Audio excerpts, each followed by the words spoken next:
Hello, আসসালামু আলাইকুম সবাইকে। আমি আজকে সুন্দর একটা ব্লগ নিয়ে চলে এসেছি। এই ব্লগটা ছিল আমাদের শ্রীমঙ্গল যাওয়ার ব্লগ। আমরা অনেক দিন ধরেই প্ল্যান করছিলাম আসলে শ্রীমঙ্গল যাব। তো কিছু প্রবলেমের কারণে সেটা আসলে সাকসেস হয়ে ওঠেনি। তো আমরা ঠিক করি যে না, আমরা যাবই। তো আমাদের প্ল্যান সাকসেস করার জন্য আমরা সেদিন রওনা দিয়েছিলাম শ্রীমঙ্গলের উদ্দেশ্যে। তখন ছিল ভোর 4টা কি 4:30টার সময় আমরা একটা গাড়ি নিয়ে রওনা হয়ে পড়ি।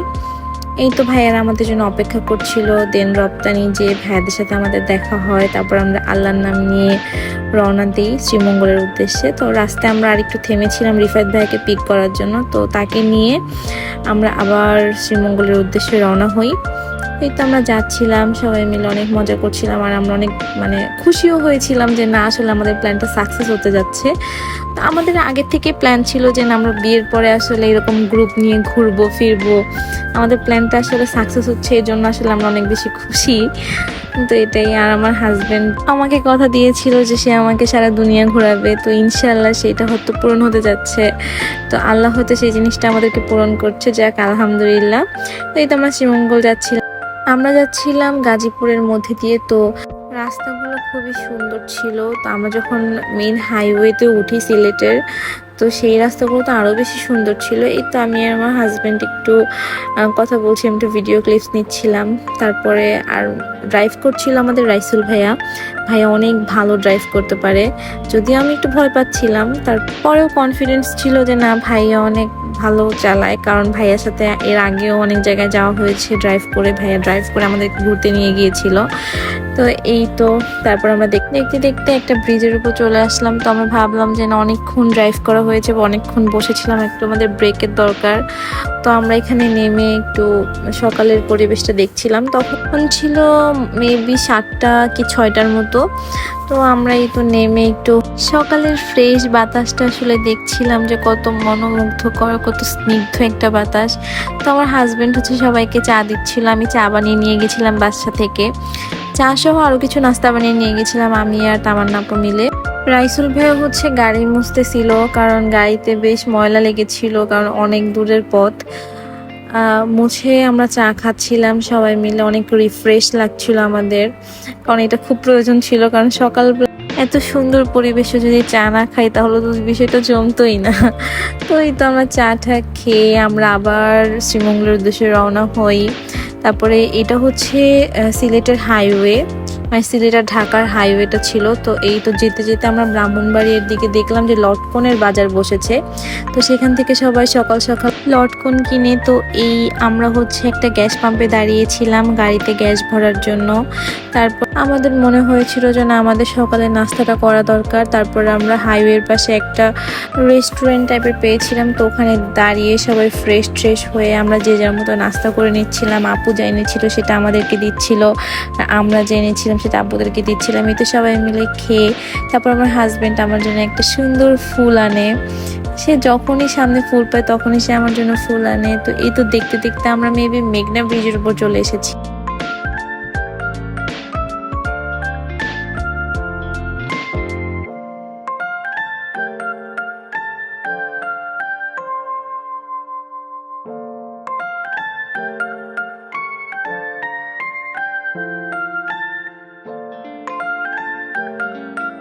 আর আপনাদেরকে বললাম না যে সিলেটের রাস্তাগুলো যে এত সুন্দর, যে আসলে বলার বাইরে। অ্যান্ড ফাইনালি আমরা শ্রীমঙ্গলে চলে এসেছি। অ্যান্ড এখানে ঢোকার সাথে সাথে আমাদের মনটা যে এত ভালো হয়ে গিয়েছিল, কারণ আমরা প্রায় 10 ঘন্টা জার্নির পরে আমরা হচ্ছে রিসোর্টে যে পৌঁছাই। কারণ আমাদের রাস্তায় গ্যাস নিতে হয়েছিল অনেকবার, আমরা ব্রেক নিয়েছিলাম, আমরা দাঁড়িয়েছিলাম, অনেক জায়গা দেখেছিলাম। তারপরেই তো শ্রীমঙ্গলে ঢুকে দেখছিলাম চা বাগান থেকে শ্রমিকরা চা পাতা তুলছে, এগুলো দেখে আসলে অনেক ভালো লাগছিল। আর যে 10 ঘন্টা জার্নি করেছে এগুলো দেখে আসলে সেটাই ভুলে গিয়েছিলাম, কারণ এত সুন্দর পরিবেশ, এটার জন্যই এতদিনের অপেক্ষা ছিল আমাদের।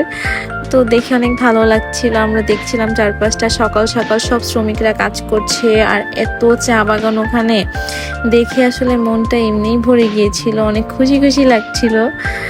তো এটা দেখার জন্যই আমাদের আসলে এত প্ল্যান, এত কিছু ছিল। তো ভাইয়া বলছিল যে তোমরা তো চা বাগান দেখেই ফেলেছো, চলো তোমাদেরকে বাসায় নিয়ে যাই। তো এই তো মজা করছিলাম আমরা। আর যত শ্রীমঙ্গলের দিকে ঢুকছি তত মনে হয় মনটা আরও বেশি মনোমুগ্ধ হচ্ছিল, কারণ এত সুন্দর পরিবেশ, এত সুন্দর রাস্তা, এত সুন্দর ফাঁকা রাস্তা। ঢাকার কোলাহল থেকে বাইরে যে একটু এই শান্তিটার জন্যই আসলে আমাদের শ্রীমঙ্গল যাওয়া হয়েছিল, কারণ ওই জায়গাটা আসলে মন ভালো করারই জায়গা। আর সকাল সকাল যখন এই দৃশ্যটা দেখতে পাচ্ছিলাম তখন আসলে মনটা এমনিই ভরে গিয়েছিল, কারণ তখন সব কষ্টই মনে হচ্ছিল যে না, আসলে আমাদের কোনো কষ্টই হয়নি, আমরা অনেক ভালোভাবে এসে পৌঁছেছি। তো ভাইয়া সারা রাস্তা ড্রাইভ করার পরে আমার হাজব্যান্ড বললো যে তাহলে সে একটু ড্রাইভ করবে। তারপরে ভাইয়া তাকে পিছন থেকে বসে বসে ভাইয়া হচ্ছে ওকে ইনস্ট্রাকশন দিচ্ছিল যে এভাবে যেতে হবে। ও যদিও পারে, তারপরে ও তো সবসময় চালায় না, যার কারণে সে অভ্যস্ত না। তারপর ভাইয়া হচ্ছে তাকে ইনস্ট্রাকশন দিয়ে দিচ্ছিল, আর পাহাড়ি রাস্তায় সে যেভাবে চালিয়েছে সেটাই তো আলহামদুলিল্লাহ। আর এই তো আমি সামনে বসে কিছু ভিডিও ক্লিপস নিচ্ছিলাম আমার, তারপর হচ্ছে রাস্তার, আমার হাজবেন্ডের।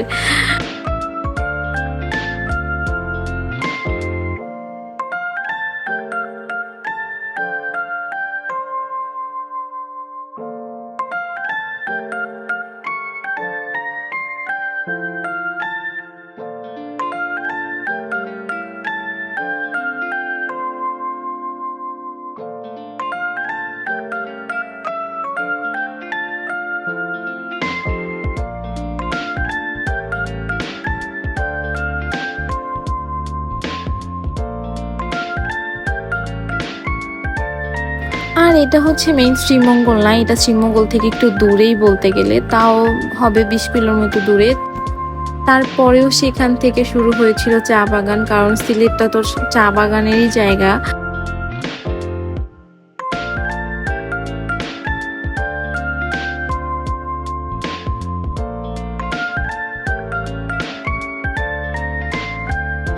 আর ওখানে এত সুন্দর সুন্দর টিলা, যা দেখে আসলে মন ভরে যাচ্ছিল। এই তো আমরা যাচ্ছি, যেন আমাদের পথই শেষ হচ্ছে না, যে অপেক্ষা করছি যে কখন শ্রীমঙ্গলের ভিতরে ঢুকবো, মেইন শ্রীমঙ্গলের ভিতরে আসলে। তো এই তো যাচ্ছিলাম আমরা, তো যেতে যেতে সামনে দেখলাম যে কিছু গরু আমাদের সামনে পড়ে, তো সেটার ভিডিও ক্লিপ নিচ্ছিলাম। আর সামনেই হচ্ছে একটা বড় পাহাড়ের মতো ছিল, সেখানে সবাই নেমে একটু ছবি টবি তুলে, বা হচ্ছে ওইখানে একটা পাহাড় আছে সেখানে হয়তো সবাই উঠে, কিন্তু আমাদের ওঠা হয়নি কারণ আমরা খুব বেশি টায়ার্ড ছিলাম। তো ভেবেছিলাম যে আমরা এখানে পরে এসে হয়তো ওই টিলাটাতে উঠবো। এই তো আমরা ঘুরে ফিরে 4 সাইড দেখছিলাম, তারপর রাস্তার ওই পারেও আমরা গিয়েছিলাম।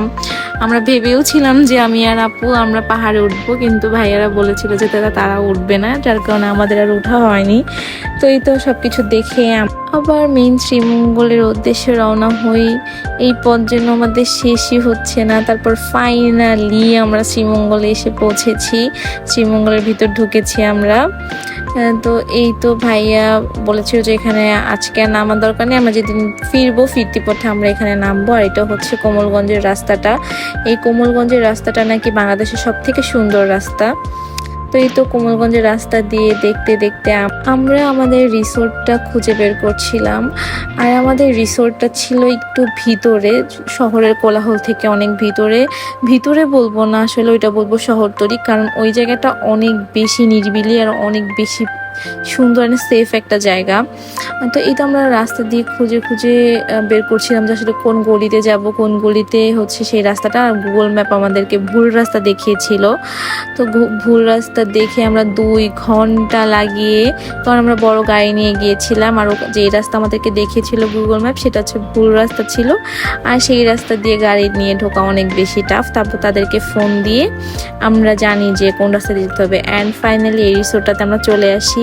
এই রিসোর্টটার নাম ছিল কৃষ্ণচূড়া ইকো রিসোর্ট। এই রিসোর্টটা এত সুন্দর আর এত মনোমুগ্ধকর যা বলার বাহিরে। আর এই রিসোর্টের প্রত্যেকটা মানুষ যেন অনেক বেশি ভালো, বিশেষ করে ওনার আঙ্কেল আর ভাইয়াটা অনেক বেশি ভালো। আমাদের রিসোর্টের পিছন সাইডেই ছিল হচ্ছে ঝিরির, তো সুন্দর লাগছিল সিনটা। আর আমরা যাওয়ার সাথে সাথে তারা আমাদেরকে ওয়েলকাম ড্রিঙ্কস দেয়। অ্যান্ড আমরা যেহেতু 2 রাতের জন্য রিসোর্টটাতে উঠেছিলাম, যার কারণে আমাদের একটা ফর্ম পূরণ করতে হয়েছিল। রাইসুল ভাই সেটা পূরণ করছিল, আমি ভাই সারা আপুর নাম সেটা নিয়ে আমরা মজা করছিলাম। লিখতে পারতাছি না।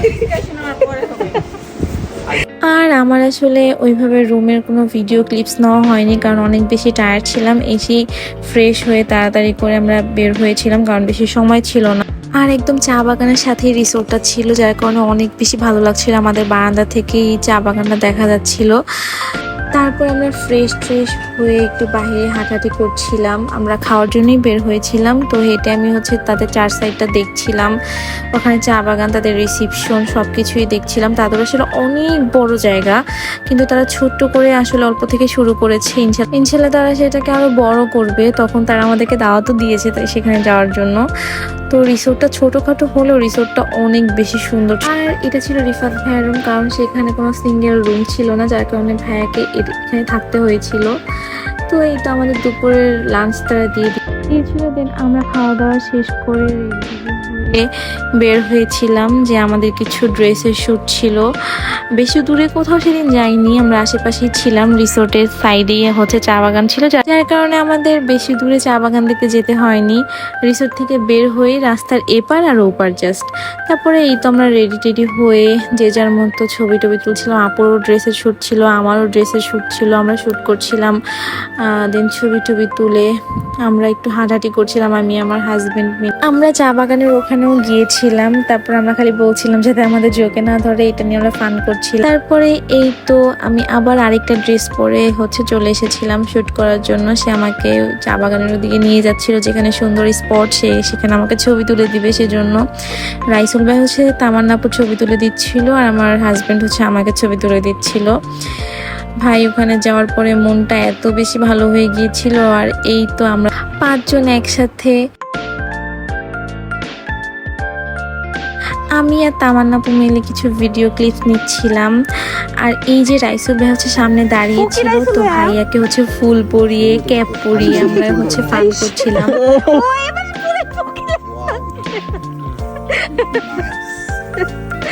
আর এই যে চা বাগান থেকে বের হওয়ার সময় আমরা 5 জন একসাথে মিলে যাচ্ছিলাম, আর আমি বলছিলাম যে ভাই আপনারা আমার ব্লগে হাই দেন। আর এই যে আমার হাজবেন্ড কিছু ছবি তুলছিল, সে যদিও বেশি এটা ছবি তুলে না। আর এই যে আমরা ড্রেসের শ্যুট করে তাদের লেবু বাগানে চলে গিয়েছিলাম। রিসোর্টের পাশেই আসলে তাদের সব ধরনের গাছ রয়েছে, যেমন লেবু গাছ, বোম্বাই মরিচের গাছ, তারপরে কলা গাছ, আরো বিভিন্ন ধরনের গাছ ছিল। শাকসবজি যাই বলে তারা নিজেরাই ওখানে চাষ করে। আর আমি এখান থেকে নিয়ে একটু দুষ্টুমি করছিলাম। তারা আমাদের আশাকে 100+ লেবু দিয়ে দিয়েছিল। আর এই যে আমি মজা করে কিছু কথা বলছিলাম।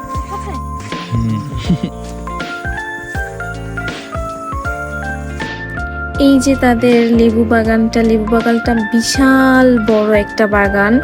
আর এখানে শুধু লেবু না, এখানে সব ধরনের তারা ফল থেকে শুরু করে শাকসবজি থেকে শুরু করে চাষ করে থাকে। আর এই যে তারা আমাদেরকে সন্ধ্যা থেকে নাস্তা দিয়েছিল, এটা আসলে আমরা জানতাম না যে তারা সন্ধ্যায়ও নাস্তা দিয়ে থাকে। এই তো তারপরে আমরা অপেক্ষা করছিলাম যে বের হব, তারপরে হুট করেই বৃষ্টি নেমে পড়ে। আর এটা কমপ্লিমেন্টারি চা ছিল। তাদের চাটা যে এত মজা, আসলে কি বলবো, আমি আসলে বলে এখন বোঝাতে পারছি না। আমার এখন ভয়েস দেওয়ার সময় আবার খেতে ইচ্ছা করছে। তো এই তো বৃষ্টি পড়ছিল। তারপর বৃষ্টি যখন থামে আমরা একটু শহরের দিকে গিয়েছিলাম, যে ওখানে আমরা 7 রঙের চা খাবো, তারপরে একটু ঘোরাঘুরি করব, যদি কারো কিছু কেনাকাটা থাকে সেটা করব। কিন্তু আনফরচুনেটলি আমরা যেদিন গিয়েছিলাম সেদিন সেটা তাড়াতাড়ি অফ করে দিয়েছিল। তারপর আমরা একটু মণিপুরি বাজারে গিয়েছিলাম, যে আমি একটা মণিপুরি শাড়ি কিনবো। আমার অনেক দিনের শখ যে আমি একটা মণিপুরি শাড়ি কিনবো। তো এই তো ভিতরের দিকেই ছিল মণিপুরি মার্কেটটা। তারপরে আমরা মণিপুরি মার্কেটে গিয়েছিলাম সবাই মিলে। ওখানে যে আসলে সিলেক্ট করছিলাম যে কোন দোকান থেকে কোনটা নিলে ভালো হবে। তো সেই দিন আর আমরা কেনাকাটা করিনি, কারণ সেদিন আমাদের কাছে একটু বেশি প্রাইস মনে হচ্ছিল। তারপরে আমরা আবার খাওয়ার এখানে চলে আসি, যেখানে একটু খাবার দাবার পাওয়া যায়। আমরা রাতের ডিনারটা সেখানেই করবো ভেবেছিলাম, কিন্তু এই রেস্টুরেন্টের খাবার এত বাজে ছিল, এত বাজে একটা এক্সপিরিয়েন্স ছিল। আমরা নেক্সট দিন আর খেতে যাইনি। তো এই তো আমরা হচ্ছে আবার শাড়ি কেনার উদ্দেশ্যে আরেকটা মণিপুরি মার্কেটে যাই। তো আমার দুইটা শাড়ি পছন্দ হয়েছিল, আমি এখান থেকে যে কোনো একটা নিয়েছিলাম।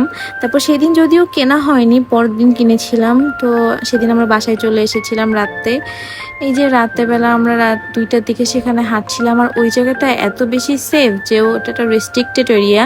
ওখানে যদি আপনি রাত 2টা 3টা বাজেও বের হন কোনো প্রবলেম নেই। তো এই তো আমরা রাত 2টার দিকে ওখানে হাঁটছিলাম, আর রিফাত ভাই আমাদেরকে ভিডিও করে দিচ্ছিল। অন্য কোনো জায়গায় প্রবলেম হয় কি হয় না সেটা আমার জানা নেই, কিন্তু এটা যেহেতু রেস্ট্রিক্টেড একটা এরিয়া, এখানে কোনো তেমন প্রবলেম হয় না। আর রিসোর্টের কথা কি বলবো ভাই, রিসোর্টের মানুষগুলো যে এত ভালো আর এত আন্তরিক, সেটা নিয়ে হয়তো আমি পরের ব্লগে বলবো। আজকে আমাদের ব্লগটা এই পর্যন্তই ছিল। আমি নেক্সটে আবার একটা শ্রীমঙ্গলের ব্লগ নিয়ে চলে আসব। তো আমাদের জন্য সবাই দোয়া করবেন। আজকের ব্লগটা এই পর্যন্ত। আল্লাহ হাফেজ সবাইকে। আসসালামু আলাইকুম।